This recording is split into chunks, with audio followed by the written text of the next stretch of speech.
Hi, I'm George the Antique Nomad.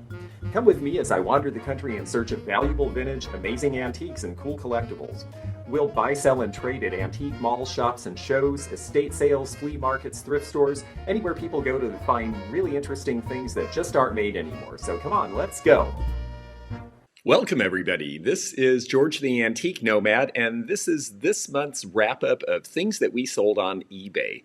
We do a level 2, level 3 member package, and part of that is that those folks get first access in exchange for their contributions for a video that we do every month where we show 20 different items that we're listing on eBay at auction, and we use it to experiment, see where the market is at a current time.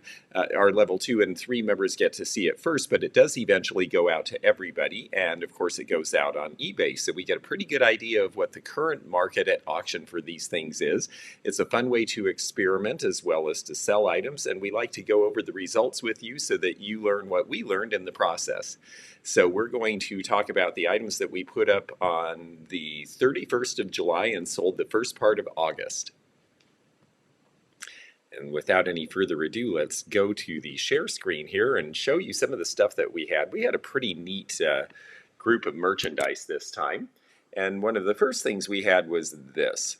This is Mickey Mouse Meets the Air Pirates #1. This is a counterculture comic.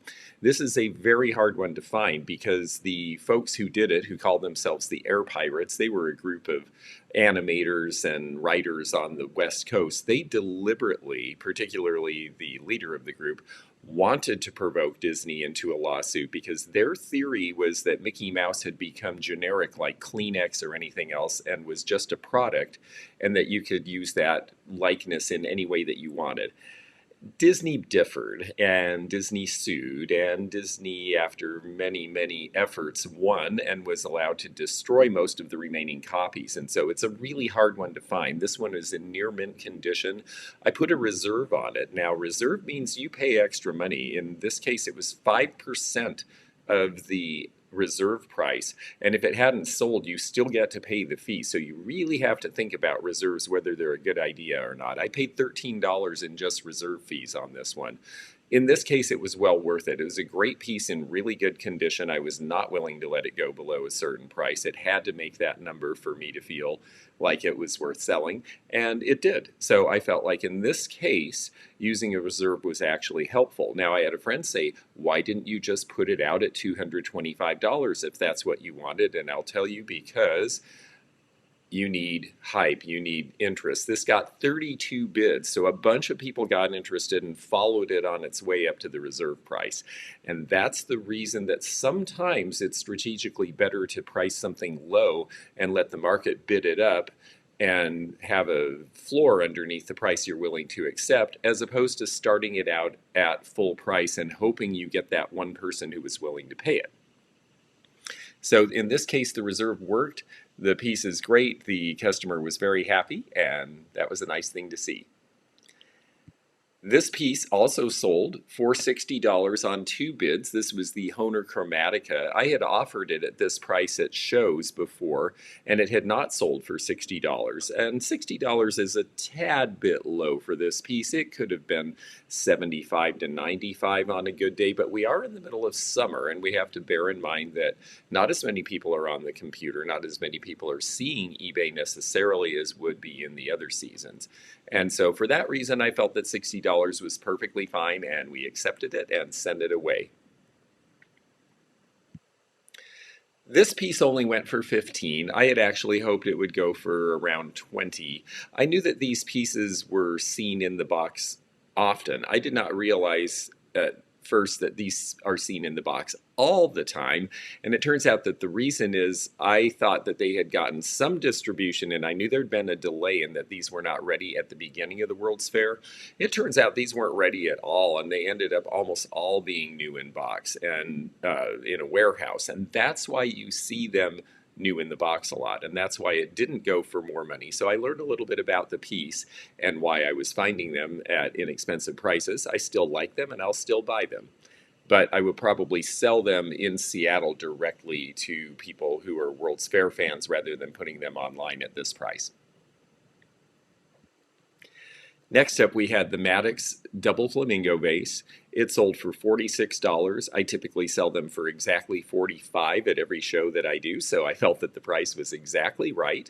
It had 7 bids, wonderful little piece made by Maddox, and it just, I just always have liked this piece. You just see it's got such great color and such great detail. I'm not surprised that people were interested, and in fact, they did well enough that I decided to take another pair of flamingos and put them on this month's level 2 and level 3 bonus video, which is coming up very soon. So those of you folks who are level 2 and level 3 members, do check out the community tab, because we will have a posting telling you folks when to look for that bonus video for this month. Anyway, this went for $46. I thought that was a very fair price, and I'd gladly sell it again for that price. This went for $52. I was hoping between $50 and $65, so it hit the general range. Wonderful piece. Shawnee, the black antelope. It's so sculptural. It's so different than so much of what they did. And I just thought it was a really handsome piece, and so did a number of bidders. It ended up with 6 bids. Anytime I see multiple bids, I figure we probably did right by going to eBay, because it did get the level of interest that we were hoping for. So that was a nice thing to see, and I'm very pleased with the outcome. I bought 2 of them together, one in the Golden Glow. It sold right away, and now this is gone. I hadn't seen one in years. Who knows when I'll have another one. This little piece was just cute. It was part of a buy from a wonderful viewer and her family up in Indianapolis, and the in-laws had left a collection of lusterware, and I bought the pieces I thought were the more interesting. I've always liked Japanese lusterware from the mid-1930s. It really only was a phenomenon for a few years because then we cut off trade relations with Japan, but considering it was only in our market for about 2.5 years, a lot of pieces and some really fun ones came over. I like this mustard pot because it had the original spoon. There were no chips or cracks or damage. The color wasn't worn. It went for $22.50. I had figured it would go between $20 and $25, and that's right smack in the middle. So I feel like that is about where it should have been, and it got 4 bids. Now this piece, I have to thank Sarah from Traveling Button, because I was there visiting with she and David from Junk Antiques and Yvonne Thrifty Rich, and we were going through the mall that Yvonne sells in, American Classics Marketplace. And Sarah pointed this out and said, "Oh, I almost bought this. I think this guy's an up-and-comer." And she showed me, and I thought, you know what? I've been looking for wood items out of the 80s that are signed in some way, 80s and 90s era, when turned wood became really popular as art. I've been trying to figure out how we could get some scholarship on some people and learn some names. Well, this one is signed. This one is Ted Johnson II. This was done in 1994. I got all excited about these and tried to do as much research as I could. It turns out there's just not a lot of information about him out there yet. So as you folks who are out there in the marketplace, now that we're discovering this artist together, if you go looking for these and you start finding some information, I would love to know more. The only thing I could verify was that he won an award from some sort of an organization in Australia devoted to woodworkers, but I do believe he is American, so he must have gone down there to show and won some sort of an award there. I felt very good about how this turned out. Sarah indicated that she thought that they might go in the $50 to $75 range. It actually went a little higher than that. It went to $83, and that's just with what we know about this person now, but I am seeing this guy on First Dibs and other high-end places being listed for sale. So I think some people are catching on to him, and it might be something for all of us to catch on to now while they're still available and haven't been discovered by everybody in the world. So thanks for that tip. Okay, these next 2 I'm going to go back and forth between because we did an experiment here. We have 2 copies of the same book. This one is in poorer condition. This one doesn't have the color plates because it is a 1940s printing rather than a 1930s printing. So my big thing here, sometimes I like to use these as experiments. So the experiment here was if we put 2 books on that are essentially the same and one is older and has different features but is worn, and one is newer but doesn't have all of the features the original had, which one would sell for more? And we found out the original with the color plates, even though the condition was much worse, sold for slightly more. On 13 bids, it got $30 plus shipping. This on 7 bids got $26 plus shipping, and they went to entirely different parts of the country. So it just goes to show you that what motivates people as collectors really can vary. Somebody wanted a copy that had a really nice cover, maybe because they're displaying the covers where people can see them, maybe because that's just really important. That graphic is what appeals to them. The other person, on the other hand, may be more interested in, they might be taking a book apart to use the color plates and frame them for some reason. They might be more interested in first editions, and they're more interested in it being a first edition than caring about it being pristine. They may have wanted it for other reasons specific to one edition versus the next. Some of the illustrations are a little different, like I said. So because of that, we did see in this case that the original in poorer condition did better than the later edition in better condition. And that is often true with antiques and vintage. I'm a big stickler about condition, but that is based on scarcity as well. So because this was scarcer as an original pressing, it actually sold for more in poorer condition. So there's a lesson.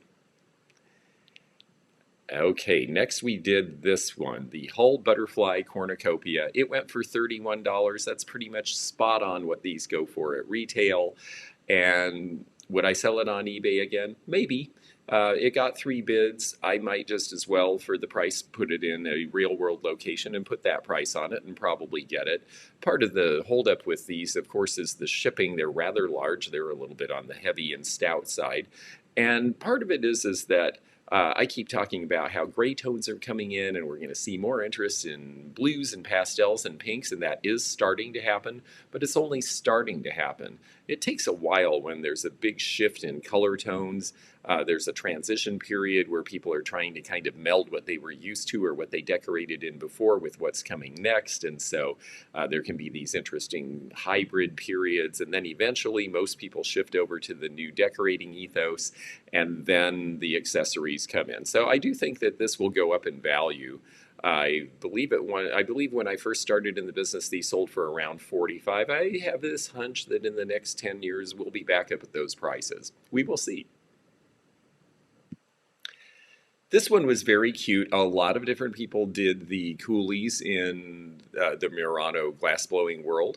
This particular one appears to be S. Puccini, and it was attributable because you can see the little down the back of the hair. The braid there is very distinct and looks like a braid, and also the 2 arms just are a big hoop that come together.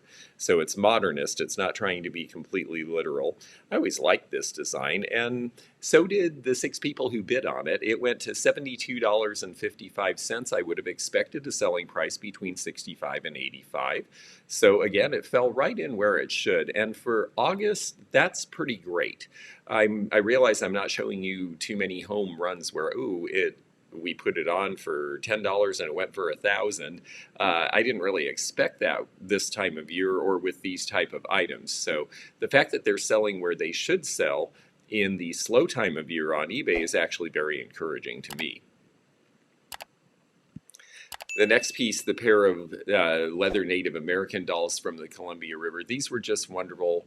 They only got 1 bid, but the person knew what they were buying, was very excited, got them for a good price. This was the minimum bid. Now see, here's the difference.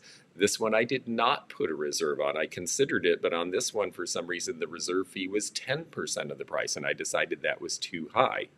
Would I have gotten more bidders and possibly more money if I had done it the way I did the funny book that ended up on reserve and bid up to the reserve price right at the last? Possibly. It's really hard to say. It's all hindsight once the item sells. However, I did think that I was happy they went to a home where they were understood. I thought these were in great shape. They had good information. I would have liked to have seen them sell for maybe another $50 more, but I'm satisfied with this price. It was not an unfair price for what the items were. And I am just happy that they went to a good home. Aren't they cool? Look at all the detail. It's just amazing. Real human hair. I mean, it's handmade stuff is just so incredible to me.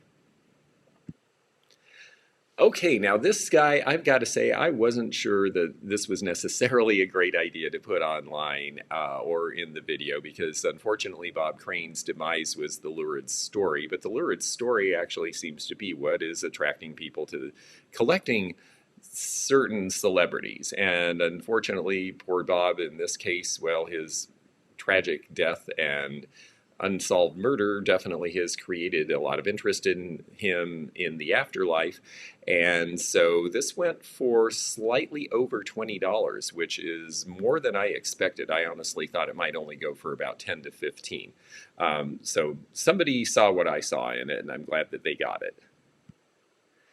This guy sold for one bid at the buy it now price, and I'm not surprised because he was priced pretty well for what he was. It's about the right price in the condition he was in. He did have one mark that you see on the yellow field in Pepsi Cola there. And so he wasn't entirely perfect, but he was good.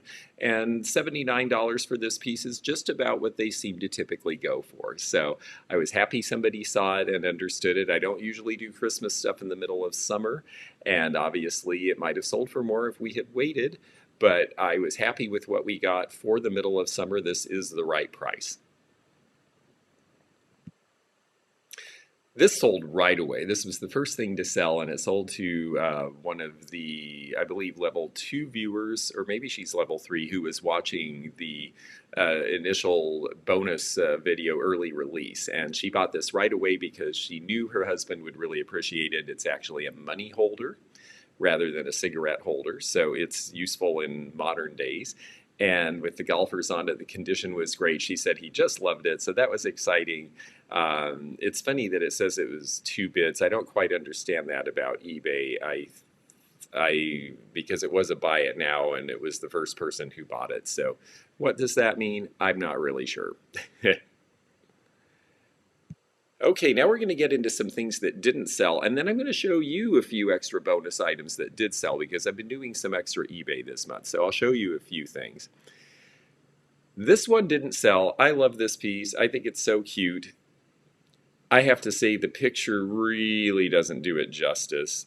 You see a lot of wrinkles. You don't see the colored embroidery thread. I don't know how to get a better picture of this piece. I think I'm honestly going to have to just hang it up at a show or in a mall space where it's out where people can really see it, and then I think it'll sell. I realize it's quite specific, and we're looking at Alaskan children in the middle of summer. That may not be everybody's idea of childhood, running around in a parka, but you know, if you live far up north, well, yes, it is. So I think maybe we're just in the wrong season for this. I'm going to try it back in the Northwest at shows there. This piece didn't sell, but I did sell the other advertising ashtray that I had gotten with this one. This one is related to the Robinson Ramsbottom Company, and I got a kick out of the fact that you can see it was burned more on the left, so we had a left-hander who was using it.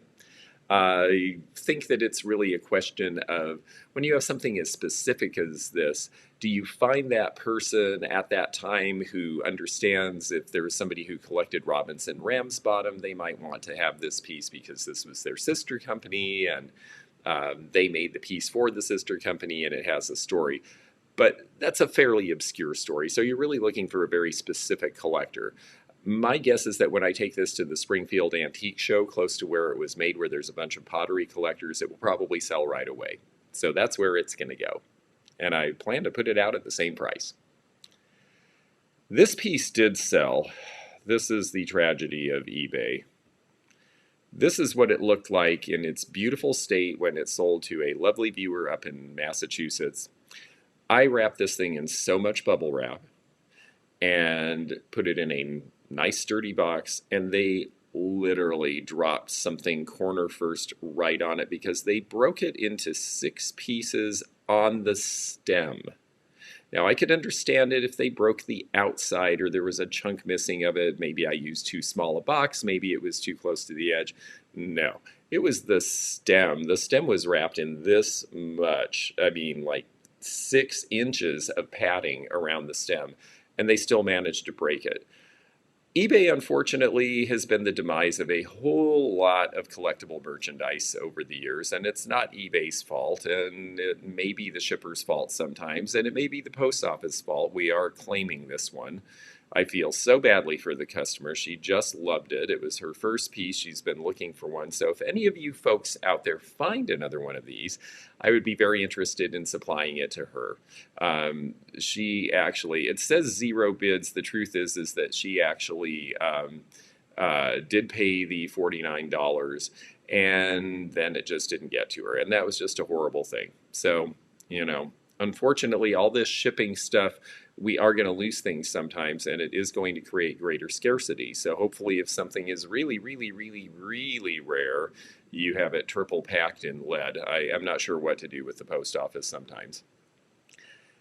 I'm going to show you one other item that didn't sell at the very end, but I want to show you a couple of other things that did. Now, these were not in the bonus video, but since we're doing eBay highlights, and I did do some other eBay selling this month, I thought I'd show you just a few things, just for your edification.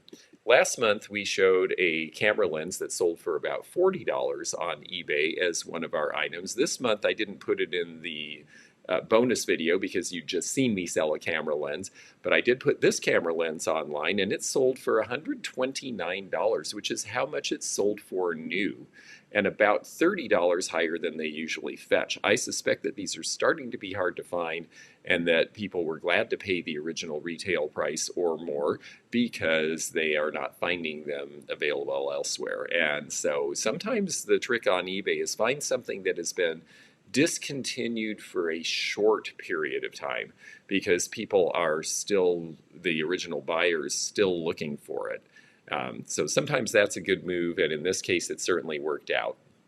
Another thing we were happy with, we had 15 of these coins from a viewer who gave them to us to sell, and I'm very pleased to tell them here that we sold all of them. They went for, I think, just over $800. There were 15 of them. The silver value on these is only about $285. So the premium is in the fact that they are Beatles memorabilia, and you can see what they look like there. They're all polished to proof state. That's how they look if they have a case. Not all of ours had a case. So we were very happy with that, and they sold to a couple of different people. We tried at first selling the whole thing as a set. We had an offer we felt was too low. It was below the amount we ultimately got for all the pieces, selling them individually. And because some of the pieces didn't have cases, that was the justification for the low offer. So we decided, instead of taking the offer, to sell the pieces individually, so the ones with the case would sell for what they should, and the ones without the case would sell appropriately, and we were able to get the money that we needed. So sometimes when you've got a big set of things, there's a lot of things that come into play. Do I want to take the time to break up the set?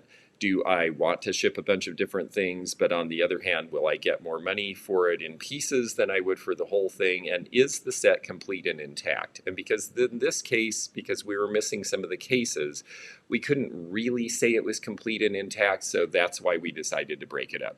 And it turned out to be the thing to do. These are out of production for a while. A client of mine had them new in the box. I don't usually do stuff like this, but I said, sure, go ahead and throw them in the pile. I finally got them online, and they sold for $50 on 2 bids, and I was pretty happy with that because they were new in box, but they were new with defects. They had a little stain on the back from the factory, and we took that into account. The person was happy to get them the way they were and seems quite satisfied, because they'd never been worn and they were perfect new in the box. So that was good. Now I'm going to go to the very last thing. This was the item that not only didn't sell on eBay, but I had to remove. And I am going to show you what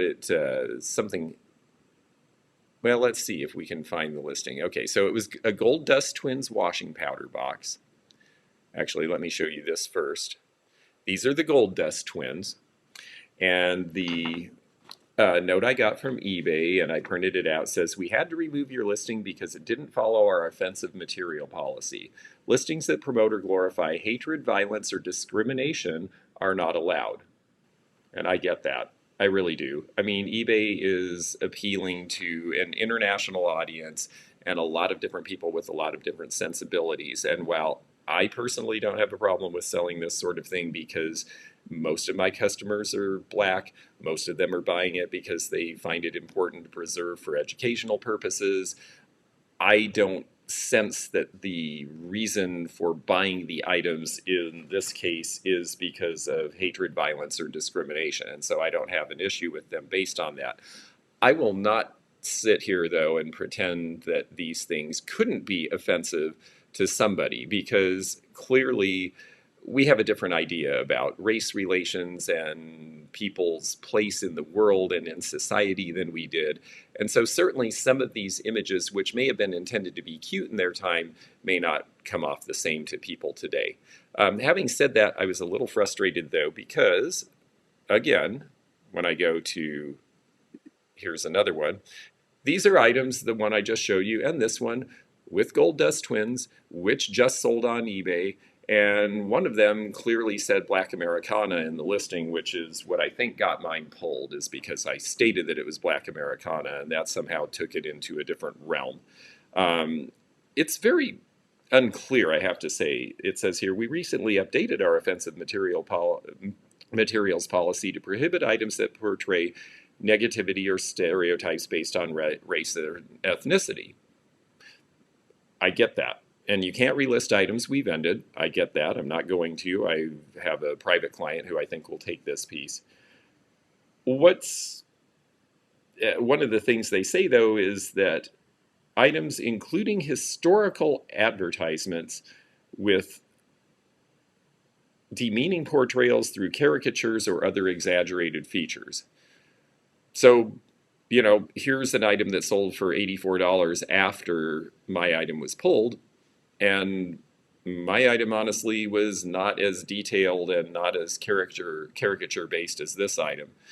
So, you know, with eBay, honestly, it's one of those things where, you know, it's hard. It's hard to have a consistent policy on these things. I know they're trying the best they can. It's a little frustrating to me, I guess.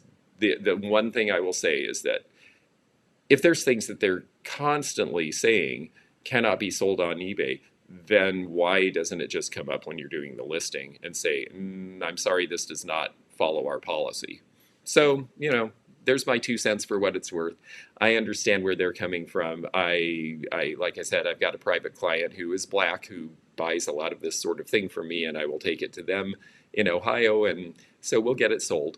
In the meantime, that is the wrap-up. That is the long and short of our eBay sales. So let's go back. And we will go to the main cam.